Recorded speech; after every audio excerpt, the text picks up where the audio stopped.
failed a 3-point turn test.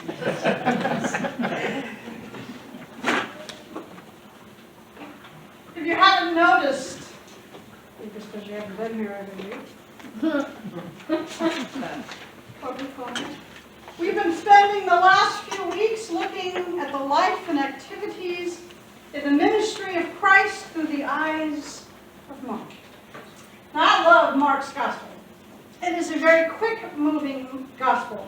Mark doesn't pull any punches. He doesn't waste any time on flowery words. He gets to the point and he keeps the happenings in the story moving. His favorite word in his gospel is immediately.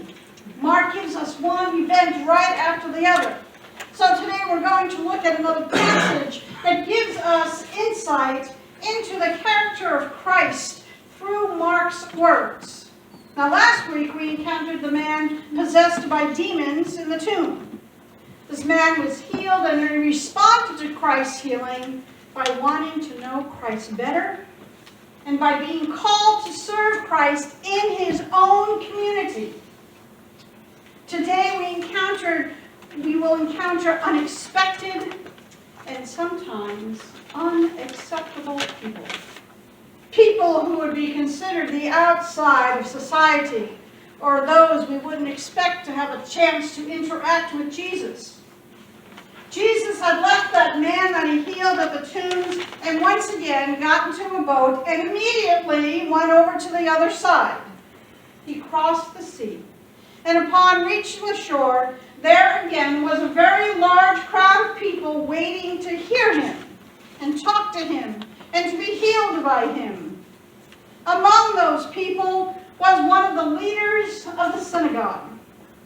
Now, while he would be considered an acceptable person by the community, come on, he was male, he was a community leader, he was probably a man of some importance. I mean, the scriptures do give us his name. That alone tells us he was of some importance, Jairus. But he was one of those we wouldn't expect to be interacting with Jesus since he was the synagogue leader. As unexpected as his interaction with Jesus is, so too was his request of Jesus. The man of the synagogue asked Jesus to heal his sick daughter. This is a very unexpected request in this society. A request to heal a female child? I mean, come on, she's just a girl. She's not very important to that society. Yet this father holds her as one of value. To the father, she is not an unacceptable person. He wants healing for her. Now, I don't want to automatically put Jairus in the same categories with the other synagogue leaders who automatically did not like Jesus and automatically wanted to condemn Jesus for what he was teaching.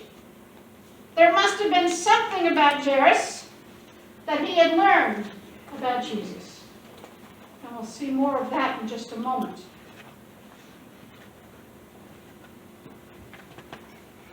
This father reminds me a bit of the father that was in the X-Men movies, who was working really hard to find a cure for the mutants. But it's not until the movie starts to unfold that you realize that the man wants a cure for the mutants because his own son is a mutant. His son has beautiful white wings. And these wings are strong enough to lift him into flight. Yet the father wants his son to be cured so he can be normal, whatever that might be. He, as a mutant, has very little value in the eyes of his own father, unlike Jairus, who sees value in his daughter. The father in the X-Men movie sort of has, we get the impression, a change of heart, only when the son uses his mutant abilities of his wings to catch him up and fly him away from danger when there are others who are trying to kill him. Jairus has held his child in value just because he held her in value. He must have loved his daughter.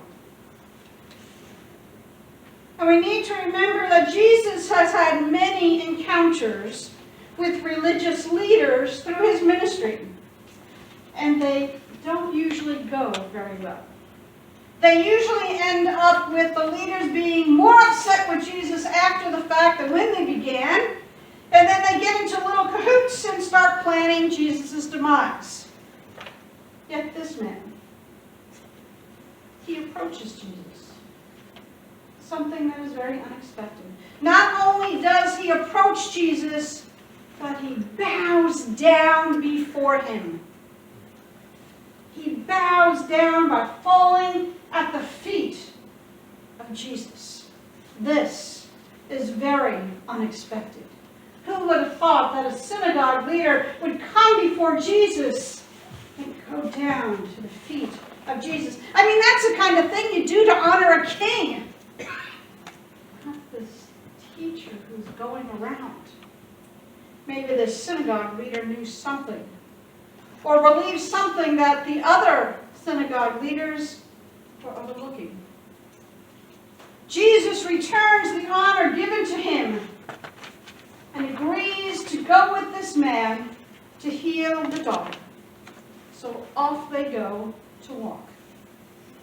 Along the way, Jesus encounters someone else who is unexpected to be found as one of the main characters in our stories. For it's another female. Another unnamed female. So just with that, she is given the place of unimportance. She would be considered the other of society. Not only is she a woman, but she has been bleeding. So she would be considered unclean. She might even have to go around and let other people know that she was unclean, so that they wouldn't use a chair that she used or sat someplace where she sat. And we're not talking about a little cut on her pinky. This woman has been bleeding for 12 years. According to the passage, she has been seeing doctors galore. She has spent all of her wealth on doctors and finding cures. And not only is she not any better, but now she's also poorer, which gives her another chink of why she would be considered the other. She's now a poor woman instead of a rich woman. She too comes to Jesus, but not the same way Jairus did. Jairus came face to face and bowed down at Jesus' feet. This unnamed woman comes quietly, secretly, unannounced, and unexpected. She just wants to touch the hem of his garment. She knows that she can be healed by Jesus if she can just reach him. And she reaches out. You can just imagine her hand working its way through the people in front of her, and someone standing there and looking down and just seeing this arm coming past them as she tries to reach out to Jesus. And she does reach out. And she touches his clothes. And in that instant, she is healed. In that instant. It wasn't that she went away and a year from now she felt healing. In that instant, she was healed. An unexpected part of the story, which absolutely seems ludicrous, is for Jesus to turn around and say, "Who touched me?" He's in a crowd. It would be like me standing in front of the choir and one of them tapping on the shoulder, and I'm supposed to know which one tapped me. It's unexpected for Jesus to know that someone worked their way through the crowd to just touch his clothes, not his body, his clothes. So it'd be like walking along and having one of you touch my robe. And I'm supposed to know that you did that. But Jesus knew it. Because the scripture tells us that at that very moment where she touched Jesus' robe, he felt the power go out of his body. He felt the healing, that power that he has going from him to one who needed healing. So he asks, who touched me? This woman probably thought, I'll reach out, I'll touch his sleeve of his cloak, and then I'm going to get right back into the crowd, I'm going to go home, and no one will know any better, no one will know it's me. But Jesus said, who touched me? Now we know Jesus, deity Jesus, all-knowing, all-powerful. He knew exactly who touched him. He knew exactly what happened to him. Yet he was giving her a moment to step forward. She was probably thinking, oh my goodness, how do I get out of here? What's the quickest way out? And while I want this to come out into the positive sounding way, Jesus was using her to let other people see what was unexpected to them.